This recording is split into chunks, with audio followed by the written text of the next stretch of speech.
BTFC 0, Bath City 2. Chris, it feels disappointing not to be in the playoffs. However, if anybody would have offered me this position at the start of the season, I would have took it. Yeah, disappointing not to make the playoffs. I think that was for target, which we haven't achieved. What else can you say, really? We were reliant on a lot of clubs at the end there today.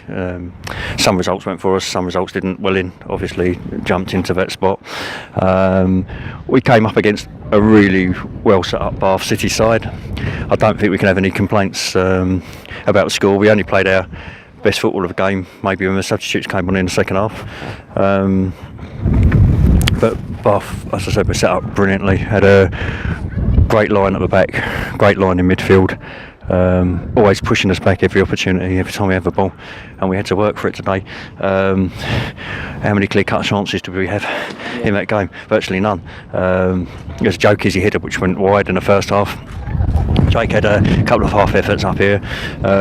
It could have been worse. Mark in goal made a terrific save from a free kick in the first half, and he couldn't have seen it till late either. So we can't complain about the score. Thought we might have had a penalty in the second half with Loza.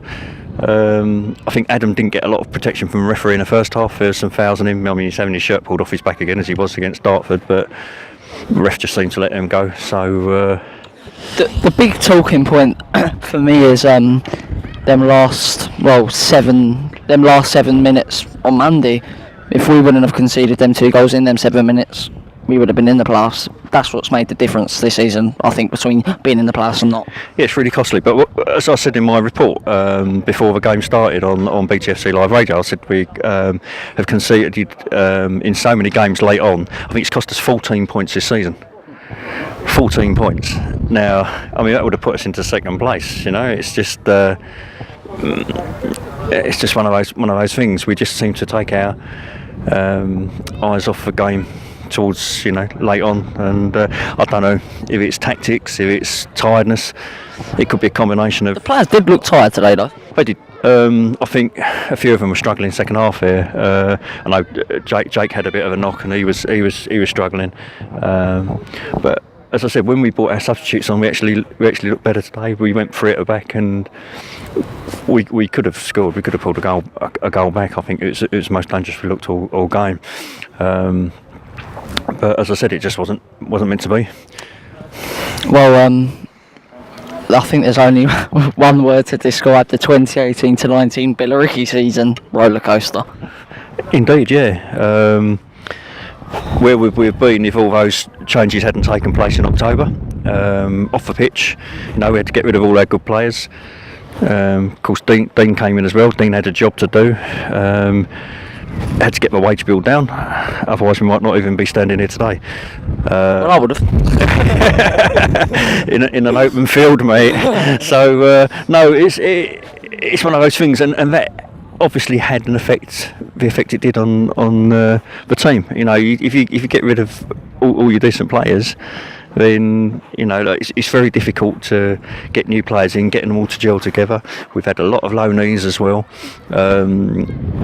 Some people question the commitment of low knees and whether they really play for the club. I think we've had a few come in here, started off well and then tailed off. Players like Shikumbi, people like that, Devon Tier and Sibia, Sam Kelly. I don't know what's happened to Sam Kelly.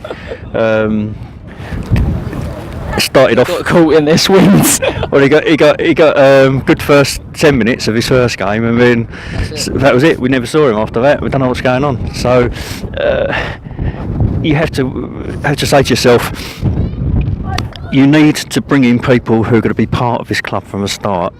And want to play for the club, and it's in their blood. If you keep relying on low knees, you're bringing in players. The players you're playing with have to get used to playing with you, and it's difficult. And if you say, well, you're only here for 2 or 3 weeks and then you're off again, we bring the next lot in and the whole cycle starts again, and you can't get any consistency going. So I'd like to see people here on sort of a more permanent basis than they have been. But saying that, I mean, we've brought in guys like Paxman from Maidstone, who I think's a fantastic player. I mean, you could argue the case he's been man of match in every game he's played in. I know we haven't given it to him every match because it wouldn't be fair on anybody else. I've been impressed with Adam Coombs since he came back from his loan at Welling. If it wasn't for Adam scoring all them goals when we were playing badly, I hate to think where we'd be now.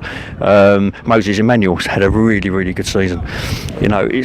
So there are positives to be taken out of it. I'll tell you what though, Chris, one thing that really does also stick out is how important it is to have a strong start to the season, because if we didn't have that start with our old squad, we could have been facing a proper mid-table battle. Yeah, I reckon it would have been worse than that. I'm just trying to be nice. Yeah, with the two blips we've had, the one under Dean and then this one under Harry. I mean, it's 5 points in 30 games. 5 points in our last 30 points. Isn't that crap? You know what I mean? No, 5 points out of our last 30 is just not good enough at any level. And even Chelsea wouldn't take that. Just because West Ham won at Tottenham 1-0 today, he thinks he's king, doesn't he?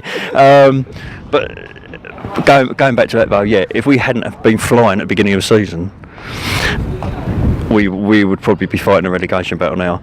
And the only other thing I can say is, had we not had all that off-field disturbance when we were flying so high, then we'd probably be promoted now.